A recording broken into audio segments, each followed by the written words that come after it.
The so-called meat glue enzyme, transglutaminase, is used by the industry to add value by gluing together smaller scraps into a larger chunk. And not just to make fake steak. The American Meat Institute estimates it's used in about 8 million pounds of meat every year in the United States. It can be used to cross-link pieces of any type of meat, fish, or meat product, hence can be used to produce large chunks of virtually intact-looking meat or fish out of small meat or fish cuttings. In fact, when these researchers actually tested for it in 20 samples of meat from the supermarket, they only found meat glue in salmon and turkey. I mean, how else are you going to get an improvement in gelling properties of minced lizard fish? Where does meat glue come from?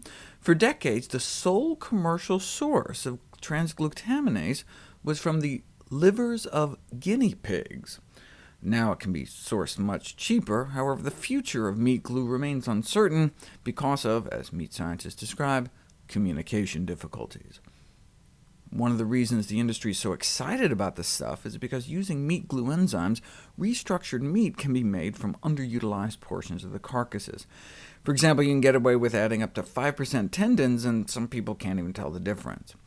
This has raised food safety concerns, though. There's a risk that otherwise discarded leftovers of questionable microbial quality could find their way into the reconstituted meat.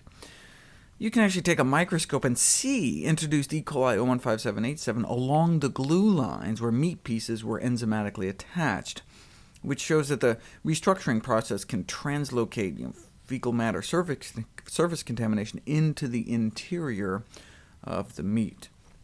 Furthermore, people who have problems with gluten may develop problems when ingesting meat treated with the meat glue enzyme, since it functions as an autoantigen capable of inducing an autoimmune reaction.